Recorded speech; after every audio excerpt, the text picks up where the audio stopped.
How's it going, everyone? Welcome to the next lecture in which we're going to be talking about flat network architecture. And if you have been in the industry long enough, you may have heard once you've visited a specific plant or production facility that they have what's called a flat network. Now, for those of you who are new into OT networks, that term may not be familiar. So I wanted to discuss what is flat network architecture, but ultimately why it has been so popular in many facilities, and what kind of problems or maybe advantages it may have over some of the architectures that we will see in this course. So flat network basically refers to having a single subdomain within your manufacturing facility. And if you recall or take a step back to some of the previous lectures, you may remember that we've talked about subnet masks, we've talked about IP addresses, we've talked about MAC addresses, but ultimately, if you have a subnet mask, that will dictate how many devices can be placed on that specific subnet, which basically allows all of the devices within that IP range to communicate freely amongst themselves. Thank you so much for watching our channel. If you have a moment, I would truly appreciate if you could subscribe and obviously like the video. If you could also leave me a comment as to whether the content is interesting for you or if you would like to see something else in manufacturing industrial automation. It obviously helps us tailor some of the future videos. I will also mention that we have a ton of different tutorials and articles that go way beyond the content we're able to film on the Joltech.com website. And so if there's anything else you're looking for, if you need help on some of your projects, don't hesitate to reach out. With that in mind, let's get back to the video. So what is, again, a flat network architecture? Well, to understand that, let's talk about OT systems. So usually when you have a production line, so I'm just going to illustrate that very similarly. Let's assume that this is just a conveyor belt on which a certain specific widget is being made and it is moving, in this case, from left to right. You will have, first and foremost, operators, right? So a very small manufacturing facility is going to have basically people standing and performing some kind of a task that assembles that specific product. Again, maybe if it's an assembly line, they're going to put pieces together. If it's maybe a food and beverage plant, they're going to mix or cut certain things. It doesn't necessarily matter as much as what the process is, but it is going to be the very basic manufacturing process in its early stages. As you start automating, chances are you're going to add machines in different sections of the line. So here I'm going to label this as machine number 1, and that's going to be the first step into building out the automated infrastructure for this specific plant. Let's assume that the operators are still there, but now this machine, as we've discussed multiple times, has a few components. Or let's assume there's a PLC, there's going to be an HMI, which is going to allow the operators to start and stop the equipment. Again, there's going to be many examples of different machines in different verticals. Let's assume it also has some VFDs, and maybe it has a few switches, right? But ultimately, it is a standalone machine in which the equipment is networked internally, right? So you have a connection to those devices, and that's going to be its own network. Chances are the manufacturer of that machine has pre-assigned IP addresses. So let's assume for a moment that it's 192.168.1. Let's say 1.2 for the HMI, .3, .4. So basically, they've taken up the IP range from .1 to, let's say, .10. And so the machine works perfectly fine. You're able to see some of the information on the HMI. You're able to start, you're able to reset, and the equipment operates as it should.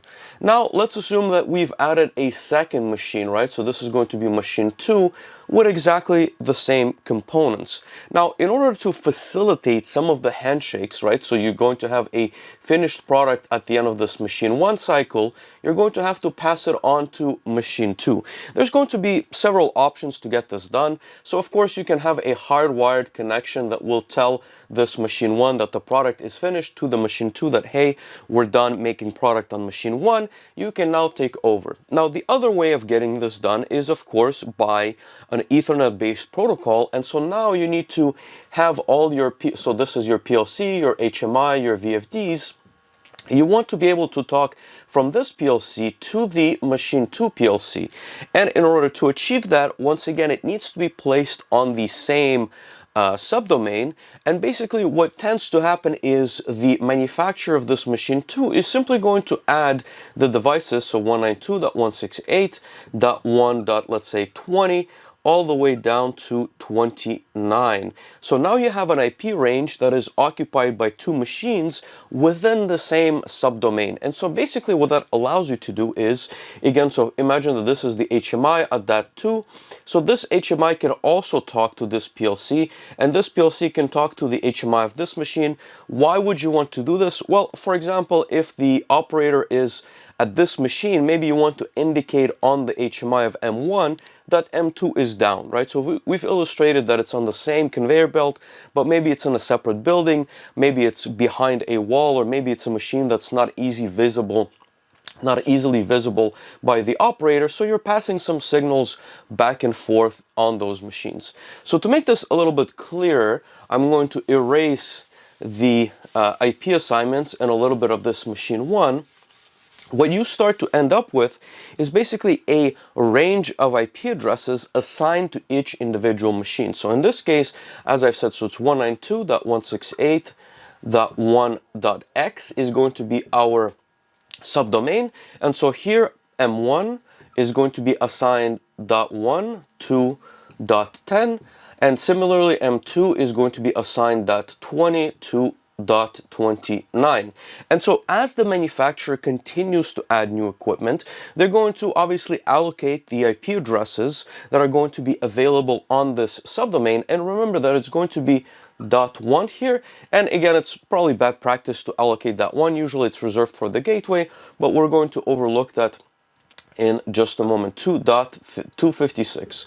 And so ultimately you have a set of IP addresses available for different equipment. As you exceed that limit, right? So imagine for a second that we've brought in so much equipment that we now are overflowing or don't have enough IP addresses. What is typically done is you can simply assign a different subnet mask, and you're going to put basically a wildcard here. So in this case, it's going to be 255, 255, and .0.0 of a subnet mask. So now you're basically multiplying 256 times 256, and you have a wide range of IP addresses.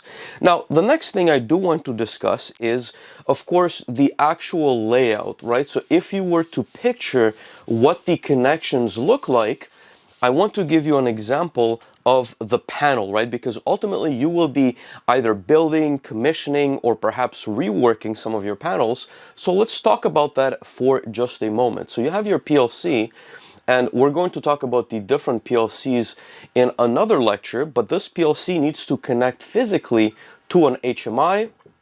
It needs to connect to some VFDs, right? So there's going to be VFDs, maybe servo drives. It doesn't necessarily matter, but here we're going to have a switch, right? And whether or not it is a managed or unmanaged switch does not necessarily matter for the configuration of the subnet. You can achieve the end result with both, but let's assume for the moment, since we haven't talked about managed switches yet, that it is an unmanaged switch. So typically inside of your panel, what you're going to see is a switch with ports, and your PLC is going to connect to one port, your HMI is going to connect to another port, your VFDs are going to each have a port that they can connect to, and all of these are going to be within, let's say, your M1.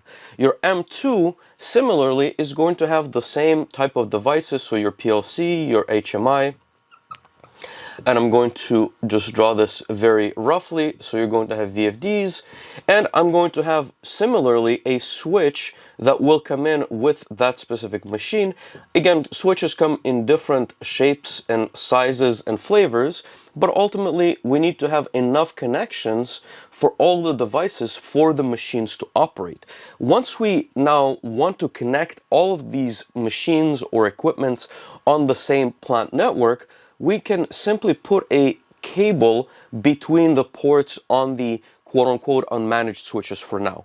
So what are some of the challenges with this, right? So let's talk about, first and foremost, IP addresses. So as we start assigning IP addresses to each one of our devices, we're going to build a spreadsheet, and I will have somewhere in this course a spreadsheet that you can download that I have been using for different subnets.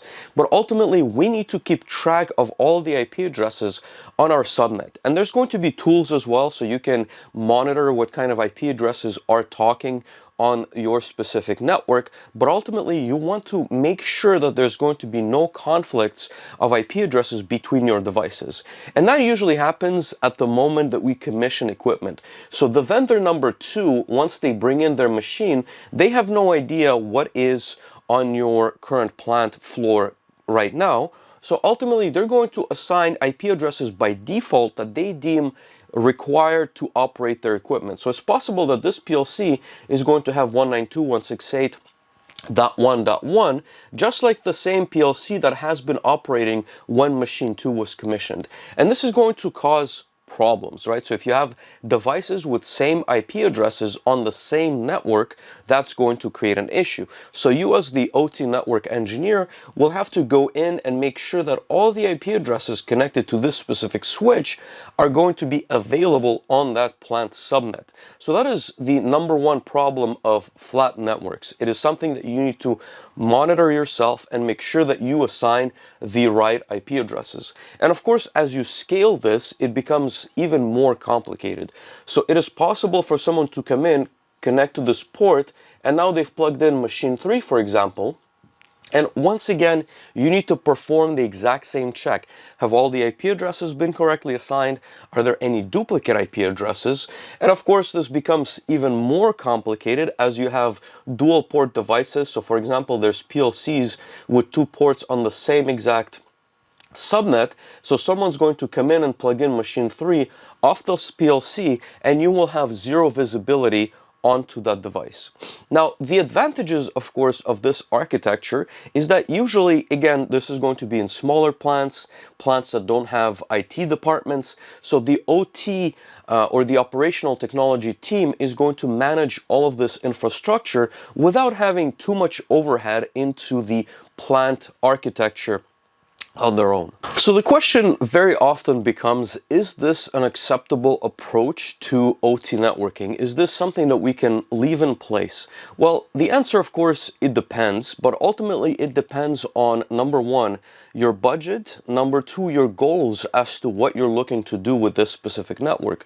So let me give you a couple of examples. So once again, I'm not going to draw all the devices, but imagine for a moment that you have a switch which is going to be connected to a number of devices, and then it's going to be connected to a lot of different switches on different machines, right? So in this case, let's say the switch is connected here, you're going to have different ports here, you're going to have machine number 3, machine number 4, and again, when I say machine, this could also be production line, this could be a department like warehousing, for example, equipment. It could be palletizing cell, it could be case packers, right? So there's a lot of different equipment that can be on the network, but imagine for a moment that you have a lot of different switches and all of them have different devices communicating to them, whether that's PLCs, HMIs, VFDs, drives, vision systems. So the problem here becomes a couple of challenges. So if you start flooding the network, this is going to become a problem for all equipment. So for example, if you have an installation of a vision system, right, that's going to check for specific quality control of your product, you're going to be sending now image traffic to perhaps a server. You're going to be storing some of those images. You're going to add another vision system, let's say in your warehouse, that's going to look over the product and it's going to read your barcode. All of this traffic is being sent to unmanaged switches, and of course it is flooding all other devices. And there's going to be ways to mitigate that, but ultimately you're going to run into bottlenecks where your vision systems are creating so much issues where you're going to have to think about upgrading, right? And so those upgrades can be either managed switches, right? So if you want to have a switch that's going to perhaps limit certain traffic to specific devices, or it's going to send traffic only from that specific port to where it is needed, for example, on the downstream server. But ultimately, with a flat network architecture, you will run into a bottleneck at one point in time as you continue adding devices. The next question becomes is, we want to connect to a lot of these devices nowadays remotely, right? So you're going to have some kind of an engineering workstation. So imagine a laptop that's going to be now plugged in to this specific port on your switch, and you want to talk to this vision system to, again, collect images, for example. So you will be able to plug in and now talk to every single device on that specific subnet, because once again, the network is flat. And so it becomes very easy to make the mistake of, for example, connecting to a wrong device, uploading or downloading the incorrect program. It is possible to make mistakes. It is also possible to disturb the network with whatever it is that you're doing. So if you're trying to download, if you're trying to, for example, be online with a specific device, maybe it has different features. And so it becomes increasingly difficult to work in a flat network environment. Now, it is perfectly acceptable to run it as is, and maybe you even have two flat networks within your plan, so you have a second set of switches on your line number 2, or maybe in a different area. And so once again, you have the same set of machines that are going to have the same IP addresses, and the cost in general is going to be much lower in this instance than to, let's say, add managed switches, let's say connect to the plant IT infrastructure, connect to perhaps servers that will have some VPN clients and maybe some data clients and your SCADA equipment, right? So you can complicate this to a whole other extent, but what you need to realize is that a flat network architecture is perfectly fine for environments where you simply don't need some of those other features.